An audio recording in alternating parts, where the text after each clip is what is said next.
They tell you that at a certain age, you become invisible. A ghost haunting the edges of other people's lives. But they never tell you what happens when the ghosts are the only ones left, and the house itself is sold from under you. Martha was 75 years old when her son-in-law, Franklin, explained this reality to her. He did not use words like invisible or ghost. He used words like practicals and opportunities and a new chapter for us all. His words were smooth, polished stones, and he was using them to build a wall between her past and her future, leaving her on the wrong side of it. She stood on the dusty track leading away from the ranch she had built with her husband, a place where every fence post and floorboard held a memory. Her German shepherd, Ghost, pressed against her leg, a warm, living anchor in a world that had just come loose from its moorings. Franklin had given her a small, worn leather purse with a few coins inside, a gesture he likely considered generous. He had not looked her in the eye when he'd done it. The dust from his horse was the last thing she saw of him, a brown cloud swallowing the last of her old life. You have felt this, haven't you? That moment when the world you knew simply turns its back, when the locks are changed on the doors to your own heart. For Martha, that moment was not an ending. It was a sharpening. The world had just made the grave mistake of telling a woman who had survived 75 brutal seasons that she was finished. The world had no idea who it was dealing with. The sun bled out across the horizon, painting the arid landscape in cruel, beautiful shades of orange and purple. Then came the cold. It was a desert cold, one that seeped into the bones with a thief's stealth. Martha's joints, already a roadmap of 75 years of hard labor, seized up, each one a small, hot ember of pain. The ache in her hip, the fire in her knuckles, the deep, resonant throb in her spine.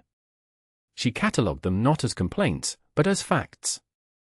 They were proof she was still alive. Ghost whined softly, nudging his head under her calloused palm, his body a furnace of loyalty against her side. She sank to the ground behind a cluster of sagebrush, pulling her thin shawl tighter. The purse of coins felt impossibly small in her pocket, a pathetic insult to a lifetime of work. She did not cry. Tears were a luxury, a waste of precious salt and water. Instead, she thought of Jacob, her husband. She remembered his hands, strong and sure, as he'd laid the foundation stones of their home. He had always said the land doesn't give you what you want, it gives you what you are. If you are weak, it breaks you. If you are stubborn, it offers you a stone to break yourself against, over and over, until you learn its shape. As her eyes adjusted to the deepening dark, a shape emerged against the star-dusted sky. It was long, low, and unnaturally straight. An unnatural line in a natural world. A scar. It was a train car, abandoned and forgotten, resting half swallowed by the sand and scrub, miles from any track. It was a tomb. Or perhaps, it was a beginning. At first light, every movement was a negotiation with pain. Martha rose, her body stiff as old leather, and with Ghost pacing silently beside her, she walked toward the iron silhouette. Up close, it was even more derelict than it had appeared from a distance. The paint was long gone, surrendered to decades of sun and sand, leaving a body of deep, textured rust. It was a mail car, the lettering barely visible beneath the corrosion. It had been cast off, deemed unworthy of the rails, and left to decay. A perfect mirror. She felt a bitter kinship with the hulk of metal. The door was jammed, but a section of the wall had rusted through, leaving a gap just wide enough for her to squeeze through. The air inside was hot, still, and thick with the dust of ages. Sunlight streamed through holes in the roof, illuminating dancing motes of history. It was a chaotic mess of rotted wood from collapsed shelving and wind-blown sand.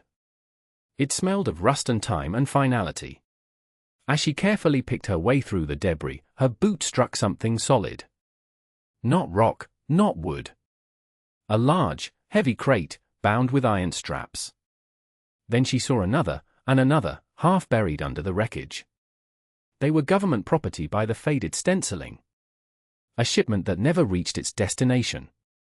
Hope was a dangerous thing, but it flickered in her chest, a tiny, stubborn flame. Using a rusted iron bar she'd found as a lever, she put all of her 75 years of strength into the lid of the nearest crate. With a final, groaning screech of tortured metal, the straps gave way. She lifted the heavy lid. Inside, there was no gold, no silver.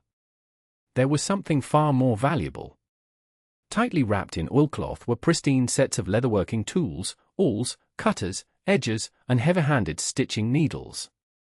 Beneath them, protected from the elements, were massive bolts of thick, waxed canvas and stacks of perfectly cured hide. It was a lifetime of material. A forgotten woman had found a forgotten future. The work began. It was not a flurry of activity, but a slow, deliberate reclaiming of space and self. Her first priority was shelter. The sun was a relentless hammer, and the nights were a betrayal of the day's heat. The train car had to become a home. With Ghost standing guard at the rusted opening, a silent, watchful sentinel, Martha started clearing the debris. Each piece of rotted wood she dragged out was a small victory. The effort sent jolts of fire through her back and shoulders, but she worked with the methodical rhythm of a creature who knows that survival is not about speed, but endurance. She swept the sand out with a makeshift broom fashioned from sagebrush, the scraping sound loud in the vast silence. The dust filled her lungs, but the floor, solid iron beneath the sand, was a foundation. It was hers. The holes in the roof were her next challenge. She couldn't fix the metal, but she had the canvas. Using one of the sharp cutters from the crate, a tool that felt like an extension of her own will, she sliced a large, precise patch. Climbing atop the car was impossible, so she worked from the inside, painstakingly using the heavy needles and waxed thread to stitch the canvas patch over the largest hole, her gnarled fingers protesting with every push and pull. It was ugly, functional work. It was beautiful. She spent the first of Franklin's coins in the nearby town, a place called Redemption, a name that tasted like irony in her mouth. She bought flour, beans, a tin of coffee, and a bucket. She spoke to no one, and no one spoke to her. They saw an old woman, bent and poor, and they looked away. They did not see the iron in her spine or the fire in her hands. Back in her new home, she made a small fire and cooked her meager meal. As she ate, the canvas patch above her held back the night. It was the first new thing she had made in a decade. It was a start. With a roof that mostly held and a floor that was clear, the train car shifted from a mere shelter into a potential workshop. The second phase of the grind began, an internal battle as much as a physical one. Her hands, twisted by arthritis, were her most formidable enemy. The knuckles were swollen, the joints stiff and uncooperative. She would wake each morning and spend a full hour slowly, painfully, working her fingers, bending them, forcing them to remember their purpose. Then she would turn to the materials. The leather was stiff, the canvas heavy. She chose a piece of hide and laid it out on the floor. Her mind knew the motions. Decades ago, she and Jacob had repaired their own harnesses, mended their own saddles. He had taught her the art of the stitch, the logic of the cut. But her body had forgotten the language. Her first cuts were jagged. Her first stitches were uneven, the needle a clumsy instrument in her grasp. Frustration, hot and sharp, pricked at her. It would have been so easy to give up, to surrender to the pain and the futility of it all. To become the ghost everyone assumed she was. But then she would look at her hands, these ruined, loyal servants, and she would feel not pity, but a deep, unyielding rage. A rage against Franklin, against age, against the casual cruelty of the world. That rage became her fuel. She unpicked the clumsy stitches. She smoothed the leather. She started again. And again. Slowly, painstakingly, a rhythm returned. The push of the awl. The pull of the thread. The slide of the blade. Each movement was a quiet rebellion. She wasn't just making a thing, she was remaking herself. Her first completed project was a simple, sturdy satchel. It was not perfect, but it was strong. She hung it on a nail she'd hammered into the wall. It was a declaration. I am still here. I can still create. The town of Redemption had watched her from a distance. At first, she was a curiosity, a piece of human driftwood washed up on their shores. They saw the old woman and her dog living in the rusted train car, and they pitied her. They expected her to fail, to come begging, or to simply disappear into the desert. But she did neither. Weeks turned into a month, then 2. A trickle of smoke rose from her makeshift chimney each morning and evening. She was a constant, quiet presence on the horizon. A woman named Sarah, who ran the town's small mercantile, was the first to let her curiosity overcome her pity.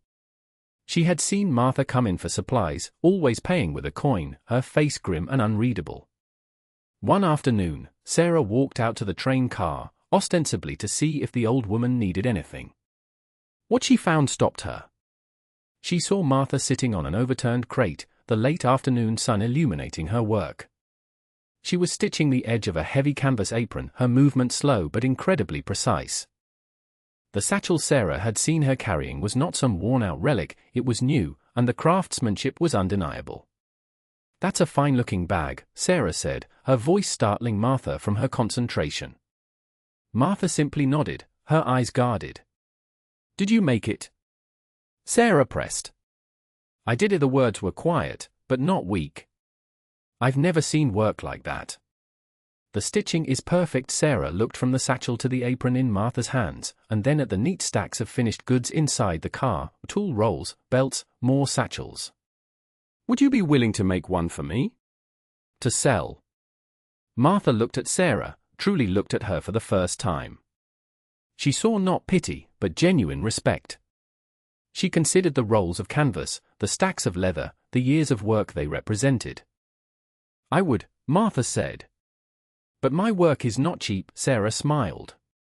"Good work never is." That first sale was more than a transaction.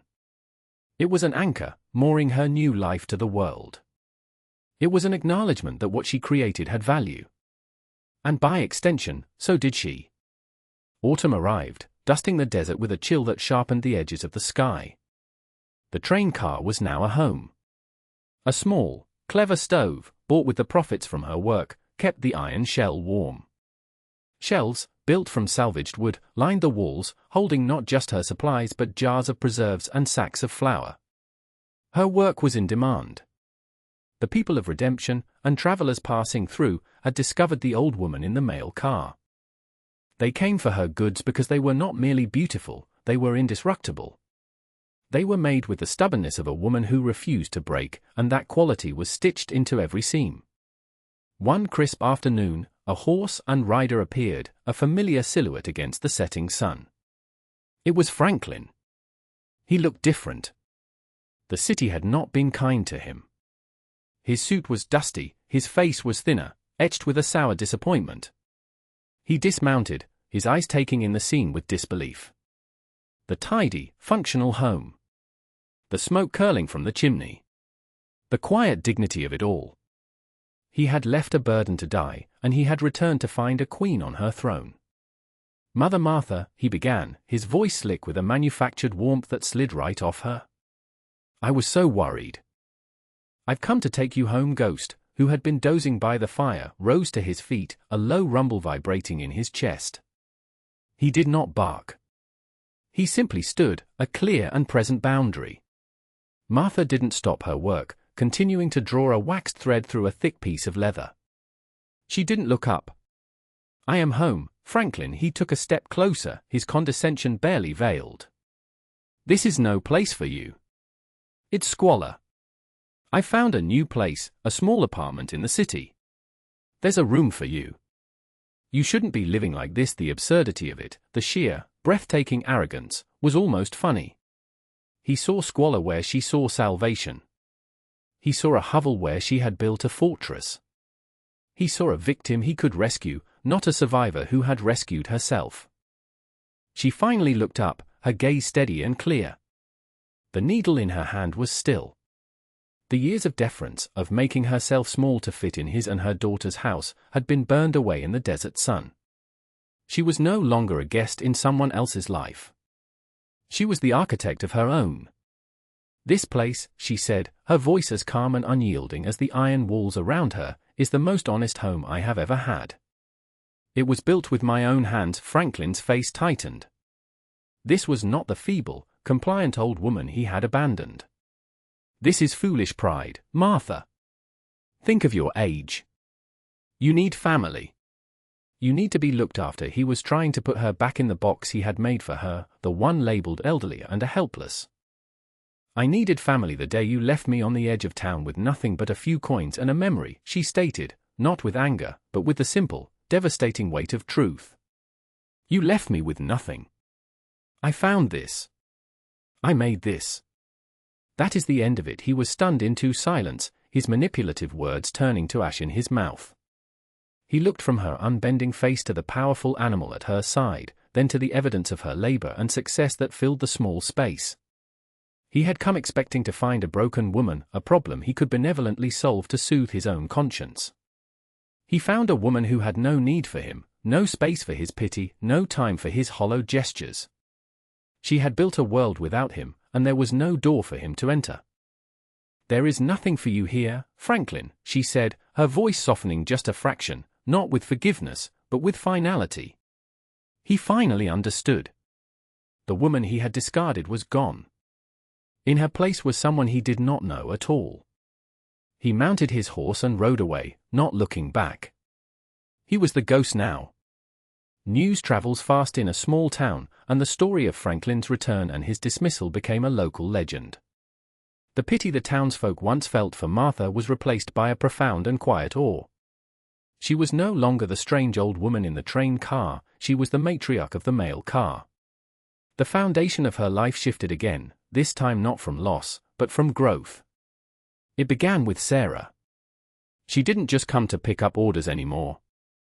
She brought a stew, or a fresh loaf of bread, and she would sit and watch Martha work. Then, one day, she asked, "Could you teach me? The way you stitch.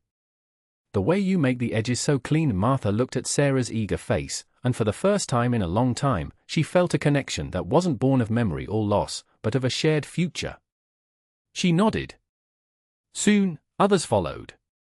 2 young sisters whose family farm was struggling. A widow, younger than Martha but just as lost. They would gather in the afternoons, the air in the train car growing warm with their presence. They brought what they could, firewood, food, news from the town. In return, Martha taught them. She showed them how to read the grain of the leather, how to measure and cut the canvas without waste, how to stitch a seam that would never break. She was a patient teacher, her gnarled hands guiding their younger ones. The lonely, silent space transformed. It filled with the low murmur of conversation, the rhythmic scrape of awls, and occasional bursts of laughter. It was no longer just a workshop. It was a school. It was a sanctuary. It was a community, forged in the heart of a forgotten iron shell by a woman the world had tried to forget. The sun was setting, casting long, golden shadows that made the desert floor glow. Martha, now 76, sat on her stool at the entrance to her home. Ghost rested his great head on her lap, his breathing slow and even. Inside the car, the warm light of lanterns flickered. The low hum of her students' voices and the steady rhythm of their work was the new pulse of her life. She was not just teaching them a craft, she was teaching them resilience. She was showing them that value is not something given to you by others, but something you build with your own 2 hands, out of whatever scraps the world leaves you. She had started with nothing but her own stubborn will and a forgotten box of tools. Now, she was the heart of a thriving enterprise, the center of a small circle of women who were building their own independence, one stitch at a time. Her legacy would not be a ranch or a bloodline. It would be this. This quiet strength, passed from her hands to theirs. This knowledge that you can be discarded, forgotten, and left in the harshest of places, and you can still build a home. You can still create warmth. You can still find your purpose in the wreckage. Have you been left in the desert? Have you been told that your time is over, that your value has expired? Look closely at the wreckage around you. The world throws away so many beautiful, useful things. Perhaps it has thrown away something you can use. Perhaps, like Martha, you can find the tools you need to stitch a new life together, one that is stronger and more honest than the one you lost. You just have to be stubborn enough to pick up the needle and begin.